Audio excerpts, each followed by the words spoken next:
जय हिंद। कैसे हैं आप सब? ठीक ठाक। चलिए आइए, तो पिछले क्लास में हम आपको बताए थे एक्सरसाइज 5.2 का कितना तक, 30 तक, ठीक है ना। आज 31 से आगे क्लियर। आज इतिरवा सर्वखंड करते हैं चैप्टर नंबर 5.2 को, है ना। चलिए देखिए, ये लैंग्वेज वाइज क्वेश्चन है ना, सॉल्व करेंगे, ठीक है ना। देखिए क्या कह रहा है, आसानी से समझिएगा, ठीक है। कह रहा है कि एक आदमी की नियुक्ति का मतलब समझ रहे हैं ना। मान लीजिए कि जॉब लगा है उसको, उसका पहला वेतन था कितना, 700 रुपये, क्लियर। कितना है, 40 रुपया जो है वृद्धि हो रहा है। ये यानी कि ये टीएन दे रखा है, कितना है 15वां, यानी कि लास्ट उसको वेतन कितना तक मिला, 1500 रुपये, क्लियर। स्टार्ट हुआ कहाँ तक, 700 से स्टार्ट हुआ, 40 रुपये हर, देखिए कह रहा है कि कितने वर्षों में वह अधिकतम वेतनमान पर पहुंच जाएगा, यानी कि वर्ष में 40 रुपया वृद्धि होता है, क्लियर। पहला साल, अभी मान लीजिए कि पहला साल 700 रुपये मिला, अगला साल 740 से स्टार्ट होगा, फिर दूसरा का साल 780 हो जाएगा, इस तरह से, क्लियर। और उसका वेतन रुक गया कहाँ तक, 1500 रुपये तक, क्लियर। समझ गए बात के। यानी कि ये हो गया ए, ये वाला ए हो गया, ये डी हो गया और ये टी एन हो गया, क्लियर। जब हम आपको बताए थे कि ये वाला फॉर्मूला आपको जब दे रहे थे तो T N is equal A plus N minus 1 into D, तो कहा था ये कि 1 2 3 4, 4 में से 3 अगर दिया हो तो चौथा आसानी से निकाला जा सकता है, बशर्ते आपको समझने की कोशिश समझना है, बशर्ते आपको समझना है कि ये चीज है क्या। तो ये समझ लीजिए कि एक आदमी की नियुक्ति हुआ है, यानी कि 700 रुपये में, यानी कि 700 रुपया कह रहा है कि आपको वेतन मिलेगा, क्लियर। 40 रुपये पर वर्ष, यानी कि प्रत्येक वर्ष बढ़ेगा, अधिकतम कहाँ तक गया, 1500 रुपये तक, क्लियर। चलिए देखिए क्या है, समझ रहे हैं बात की। सोल्व लिखेंगे, मान लीजिए क्या, आदमी की प्रथम वेतन मान लीजिए, यानी कि ए इज इक्वल 700 रुपये, क्लियर। प्रतिवर्ष वृद्धि कितना है बबुआ, यानी कि डी जो है 40 रुपये, समझ गए बात के। एंड अंतिम वेतन यानी कि टीएन इज इक्वल 1500 रुपये। अब इसमें तो कोई कंफ्यूजन होना नहीं चाहिए, केवल एन का मान इसमें निकाल देना है बाबू, क्लियर, और कुछ करना नहीं है, ठीक है। और एन के मान निकालने के लिए आपको हम पहले बता चुके हैं, नहीं है तो एक बार फिर से रिवाइज कर लीजिए, क्लियर। चूंकि लिखिएगा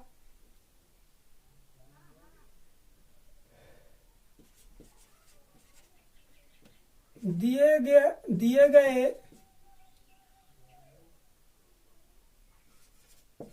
अनुक्रम जो है काची में है, एपी में है, चूंकि प्रत्येक वर्ष 40 रुपये बढ़ता ही बढ़ता है, क्लियर, समझ रहे हैं। इसलिए T N is equal A plus N minus 1 into D होता है बाबू, क्लियर है, समझ रहे हैं बात के। तो टी एन हमारा दे रखा है 1500 रुपये, ये हमारा 700 रुपये है, एन का वैल्यू हमको पता नहीं है कि कै साल तक वो वेतन लिया, समझ गए बात के। और डी हमारा 40 रुपये है, क्लियर। अब 700 में अगर 1500 में 700 घट जाएगा, इसमें 40 से गुना कर दीजिए तो 40 एन हो जाएगा माइनस 4, यानी कि 40, और ये घटेगा तो 800 रुपये हो जाएगा बबुआ, क्या हो जाएगा 800 रुपया, क्लियर। अब ये 800 रुपये में ये फिर ये 40 का हो जाएगा, इधर आके जुड़ जाएगा, क्लियर। इधर बचेगा 40 एन, अब ये जुटेगा तो कितना हो जाएगा 840 इज इक्वल 40 एन, ठीक है। इसलिए एन का वैल्यू जो हो गया 840 बट्टे में 40, ये जीरो से ये जीरो कट जाएगा, और ये कितना हो जाएगा, 8184 होता है बबुआ। तो एन का वैल्यू कितना आ गया, 21 वर्ष, क्लियर। इसलिए लिखिए वह आदमी वह आदमी 21 वर्षों में अपने अधिकतम वेतन पर पहुंच जाएगा। क्लियर? समझ गए बात के? ज्यादा इसमें कुछ नहीं था बबुआ। ये जो दिया था ये था, समझ लिए आदमी की एक व्यक्ति की नियुक्ति, किसी के व्यक्ति का अगर नियुक्ति होता है किसी पोस्ट पे, तो उसको माना पहला वेतन 700 रुपया मिला और ये 40 रुपये प्रत्येक वर्ष उसकी वृद्धि होता था और 1500 रुपये में जाकर के उसका पेमेंट रुक गया। क्लियर? यानी कि ए हो गया, डी हो गया, टीएन हो गया कि लास्ट वेतन, लास्ट, समझ रहे ना बात के, लास्ट पद या लास्ट वेतन वही था। तो कितने वर्षों में अधिकतम अपने अधिकतम वेतन पर पहुंचेगा, तो एन का वैल्यू निकालना था बाबू। तो वृद्धि हमारा पहला वेतन 700, प्रति वर्ष वृद्धि 40 रुपए और अंतिम वेतन टीएन इज इक्वल कितना 1500 रुपए। और टीएन इज इक्वल हम जानते हैं कि A plus N minus 1 into D होता है बाबू। क्लियर? तो हमने टीएन का वैल्यू 1500 बैठा दिया, ए का वैल्यू 700, एन हमको पता नहीं था, डी हमारा कितना आया था, सार अंतर जो था कितना 40 आया था 40। अब 700 इसमें से घट जाएगा तो 800 बचा, ये 40 जाके इसमें जुड़ जाएगा तो 840, और ये 40 से इसमें गुना होगा तो 40 एन हो जाएगा और एन का वैल्यू 840/40। क्लियर? कटा तो 21 आ गया, यानी एन का वैल्यू 21, यानी कि 21वां वर्ष वो जो 1500 रुपए में तक पहुंच जाएगा। समझ गए बात के? समझ गए? चलिए आगे देखिए, ये भी वैसे ही क्वेश्चन है, मस्त क्वेश्चन है, देखिएगा ध्यान से। क्लियर? क्या कह रहा है कि एक बैंक में जमा की गई एक राशि 4 वर्षों में 600 रुपए, 12 वर्षों में 800 रुपए हो जाती है। तो कह रहा है कि जमा की गई राशि और प्रत्येक वर्ष जोड़ा गया ब्याज ज्ञात करें। क्लियर? देखिए हम पहले आपको निकाले थे, लैंग्वेज में दिया था कि किसी एपी का चौथा पद इतना, छठा पद इतना, तो ए और बी निकाल, ए और डी निकालिए, बस वही क्वेश्चन है सेम। समझ गए बात के? जिस तरह से हम निकालते थे कि कहता उस क्वेश्चन कहता था कि किसी एपी के चौथा पद इतना और 12वां पद इतना है, बस वही समझ लीजिए, और कुछ इसमें ज्यादा नहीं है। समझ गए बात के? तो मान लीजिए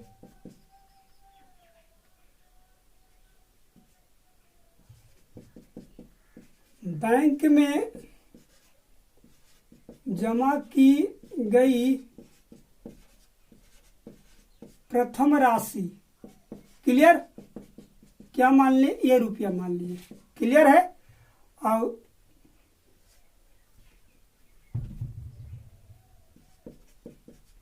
ब्याज लिख लीजिए, ब्याज, ब्याज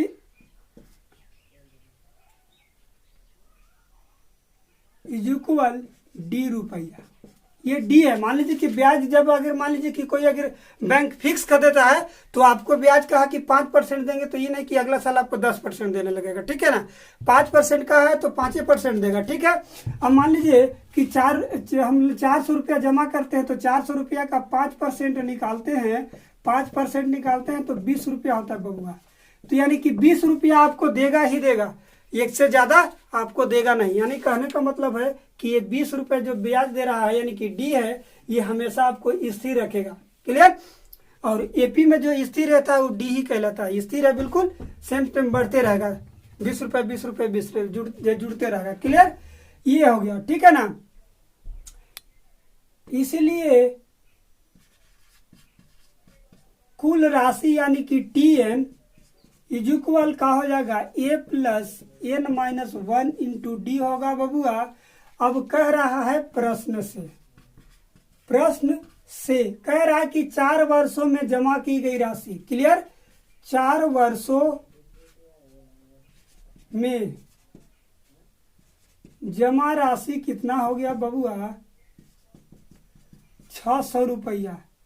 अर्थात कह सकते हैं, हम लिख रहे हैं आपको समझने के स्टूडेंट, मान लीजिए जो भी स्टूडेंट लेट से जुड़े उनके लिए ये लिख दिया कि 4 वर्षों में, तो हम 4 वर्ष, अब किसी पद का चौथा पद निकालते हैं, किसी एपी का चौथा पद निकालते हैं, तो किस तरह से निकालते हैं? तो होता है कि ए प्लस 3D, हम कल भी आपको बताए थे, इज इक्वल कितना 600 रुपए। क्लियर? चौथा वर्षों का राशि हो जाएगा ए प्लस 3D। ये समीकरण फर्स्ट हो जाएगा बाबू। क्लियर। इसी तरह अगेन लिख दीजिए, अगेन फ्रॉम क्यूचन क्या, तो अब 12 वर्षों में। क्लियर। तो हम डायरेक्ट लिख रहे हैं इसे, इसको हम एक लाइन छोड़ रहे हैं कि 12 वर्षों में। क्लियर। कितना लिखिए देते हैं, 12 वर्षों में। क्या 12 वर्षों में हो जाएगा ए प्लस 11D हो जाएगा बबुआ, कितना 800 रुपया हो जाता है। ये समीकरण सेकेंड हो गया बाबू। क्लियर। अब इस जब ऐसे आ जाता है एलिमिनेशन मेथड से उसको सोल्व कर देते हैं। ठीक है। तब लिखेंगे कि समीकरण से समीकरण फर्स्ट घटाने पर। क्लियर। इस तरह से भी आप लिख सकते हैं, न तो उस तरह से भी आप लिख सकते हैं कि फर्स्ट में सेकंड का या फर्स्ट में सेकंड, इसके लिए आप स्वतंत्र हैं। या फर्स्ट में समीकरण में से पहला घटाइए या पहला में से सेकंड को घटाइए, कोई दिक्कत नहीं है। क्लियर। तो हमारा सेकंड हमारा है ए प्लस 11D। क्यों ऐसा किए, चूंकि ये समीकरण इससे बड़ा था, इसीलिए। अब किसी भी समीकरण को अगर बड़ा में से छोटा को घटाइएगा आसानी से घट जाएगा। क्लियर। और नहीं तो फिर माइनस प्लस आने लगता है, तो लड़कन हो जाता है कंफ्यूज। समझ गए ना बात के, उसमें कोई दिक्कत नहीं होता, उसमें भी कोई दिक्कत नहीं है, हम आपको पहले ही समझा चुके हैं। क्लियर। अगर माइनस आता है तो कोई दिक्कत ना, लास्ट में माइनस कट ही जाता है। क्लियर। ये हो जाए A plus 3D is equal 600। Clear. अब इसको घटाना है बाबू, घटाइएगा तो ये कटेगा, ये घटेगा तो 8D आएगा। क्लियर। अब ये घटेगा तो 200 आ जाएगा। क्लियर। ये होता है 25 8 200, यानी कि डी का वैल्यू कितना बबुआ, 25 रुपया उसको निकला। जो क्या निकला, वृद्धि ब्याज 25 रुपया जमा करता है। कौन ब्याज जमा करता है, बैंक देता है। क्लियर। चलिए अब डी का वैल्यू रख दीजिए, पुट कर दीजिए D is equal 25 in equation second, या फर्स्ट लिख लीजिए। फर्स्ट हमारा ये हमारा क्या है बबुआ, ये हमारा तो आया नहीं है। फर्स्ट हमारा ये है, तो ए प्लस 3 इंटू 25 हो जाएगा इज इक्वल 600। क्लियर। अब ये हो जाएगा ए प्लस कितना, 25 दिया 75 इज इक्वल 600 रुपये।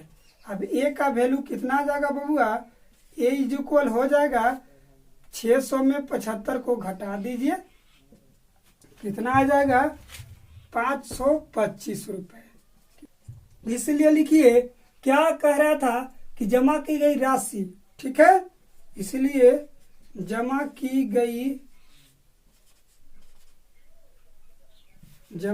गई राशि, पहले जो जमा किया था, ठीक है ना, कितना जमा किया था बबुआ, यही 525 रुपये जमा किया था वो। ठीक है। अब ब्याज कितना मिला, ब्याज मिला बबुआ यही 25 रुपये। कितना मिला, 25 रुपये। क्लियर है। प्रत्येक वर्ष जोड़ा गया ब्याज जो है कितना, 25 रुपये। ठीक है ना। ये जमा की गई राशि प्रथम राशि कहे चाहे राशि कहे, बात वही है। ठीक है। इनमें लिख दीजिए जोड़ा गया ब्याज इक्वल टू कितना, डी था, और डी का वैल्यू 25 रुपये। 525 रुपये जमा किया था, और कितना प्रत्येक वर्ष मिलता था, 25 रुपये प्रत्येक वर्ष उसको मिलता था सूद। क्लियर। सबसे पहले हमने किया कहा, तो देख लीजिए एक बार, कि कह रहा था कि 4 वर्षों में, तो हमने ए प्लस 3D, आपको किसी भी एपी का चौथा पद निकालते हैं या पांचवा पद निकालते हैं, तो उससे एक डी में उससे एक कम करके गुना किया जाता है। ए प्लस 3D चौथा पद कह रहा था इज इक्वल कितना, 600 रुपये। अब ब्रह्मा पद ए प्लस 11D, यानी कि 12 में से कम करके 11D इज इक्वल 800 रुपये। दोनों का एलिमिनेशन से निकाल दिए, समीकरण सेकेंड में से फर्स्ट को घटा दिए, तो 11 में से 3 घटेगा कितना, ए से 1 कट जाएगा, 8 बचेगा, और 800 में 600 200, 25 8 200, और डी का वैल्यू कितना 25 आया। अब डी इज इक्वल कितना, 25 इन इक्वेशन फर्स्ट में पुट कर दिए, तो 25 दिया 75 हो गया, 75 600 में घटेगा 525। क्लियर। और डी का वैल्यू तो 25 रुपये आता है। देखिए आगे ये क्या कह रहा है, ये भी कोई ज्यादा खास नहीं है, अब समझने की थोड़ा सा दिक्कत है, समझ लीजिए, इसके बाद कोई दिक्कत नहीं। ठीक है। देखिए क्या कह रहा है कि एक आदमी आप यानी कि दे रहा है, अपना ऋण देना है, क्या देता है, कैसे, सूद मान लीजिए किसी से लिया होगा प्रथम किस्त में 100 रुपया देता है। कोई से किस्त लिया, मान लीजिए, समझ रहे ना बात की, कोई से 1000 रुपया लिया मान लीजिए, उसमें कह रहा कि हम 100 रुपया करके देंगे। पहला किस्त 100 रुपया दिया, दूसरा साल कह रहा है, दूसरा मासिक महीने, दूसरा महीना कह रहा है कि हम 105 देंगे। क्लियर? फिर देगा 110, 5 रुपये बढ़ा के कह रहा, देख लीजिए ध्यान से। जब ये जब अदा करता है तो कह रहा है क्या कि प्रथम किस्त में 100 रुपया देता है। यदि वह मासिक किस्त में 5 रुपये वृद्धि करता है, हर एक मंथ देता है 100 रुपये था, पहला किस्त में 100 रुपये, दूसरा में 5 रुपया वृद्धि कर दिया तो 105 हो गया, और फिर आगे करता तो 110 हो जाएगा। क्लियर? 5 रुपये वृद्धि करता है तो वह 30वां किस्त में कितना राशि देगा? 3, यानी कि ये पहला यानी कि ए है, 5 यानी कि डी है, 30वां यानी कि एन दिए रखा है, तो हमको टीएन निकालना है। क्लियर? समझ के बात के? इसमें इस क्वेश्चन में एन का वैल्यू निकालना था, इसमें एन दे रखा है, टीएन निकालना है। इसमें टीएन दिया था, एन निकालना था, इसमें टीएन नहीं दिया है, टीएन निकालना है। क्लियर? समझ के बात के? चलिए, क्या है दिया है, गिवन डेट दिया है क्या कि ऋण का प्रथम किस्त, अब एपी में प्रथम पद को क्या बोलते हैं? ए बोलते हैं। तो ए इज इक्वल कितना दे रखा है? 100 रुपया दिया बाबू। क्लियर? और क्या कहता है कि मासिक किस्त में वृद्धि करता है 5 रुपए। ठीक है, लिखिए किस्त में मासिक वृद्धि यानी कि डी इज इक्वल 5 रुपया है। क्लियर? और कह रहा है कि 30वां दिन यानी कि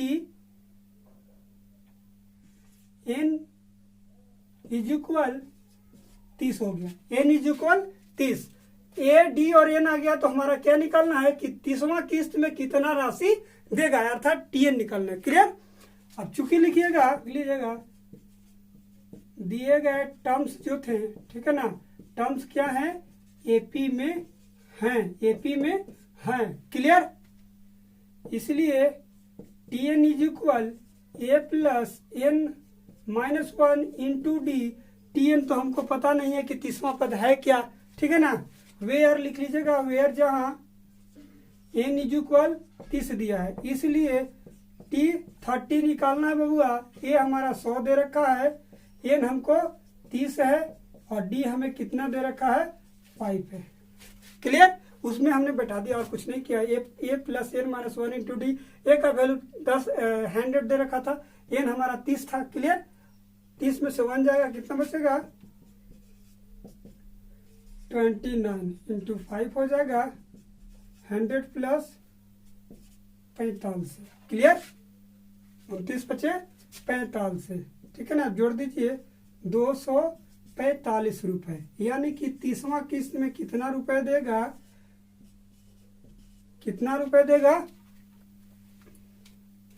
245 रुपए। इसलिए लिख लीजिए क्या है कि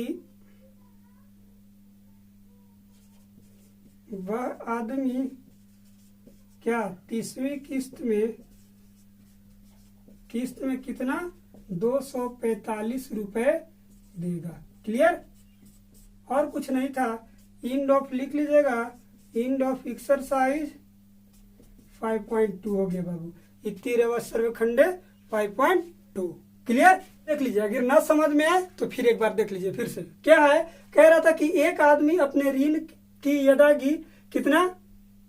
प्रथम किस्त में 100 रुपए देता है। यदि वह मासिक किस्त में 5 रुपए वृद्धि करता है, यानी कि 100 रुपया पहला प्रथम किस्त में दिया, दूसरा किस्त में 105 दिया, ये हमने पहले लिखा था, और तीसरा किस्त में 5 रुपए वृद्धि करे यानी कि 110 दिया। कहने का मतलब है कि प्रथम किस्त यानी ए इज इक्वल 100 हो जाएगा, डी इज इक्वल 5 हो जाएगा, और एनवा यानी कि 30वां पर दे रखा है, एन की जगह 30 दे रखा है। तो हम दिए गए एपी टर्म्स क्या है? एपी के टर्म्स क्या है? एपी में। क्लियर? तब TN is equal A plus N minus 1 into D होता है, जहां एन इज इक्वल 30 रखना है। क्लियर? अब इसमें एन की जगह 30 रख दिया तो ए की जगह कितना? ए की जगह 100, और 30 में से 1 घटेगा, इसमें से 1 जगह 29, और 5 से गुना होगा, 29 बचे 45 होता है 145, और ये दोनों जुड़ गया 245 हो जाएगा, यानी कि 30 जो निकला 245। क्लियर। तो वह आदमी तीसवीं किस्त में कितना रुपए देगा? 245 रुपए। क्लियर, समझ गए बात के। चलिए, तो इति रवा सर्वखंडे हो गया एक्सरसाइज 5.2। अब नेक्स्ट में बताएंगे एक्सरसाइज कितना 5.3 का कॉन्सेप्ट बताएंगे कल। कॉन्सेप्ट इसके बाद स्टार्ट करेंगे चैप्टर। क्लियर। चलिए, तो मिलते हैं अगले वीडियो में, तब तक के लिए जय हिंद।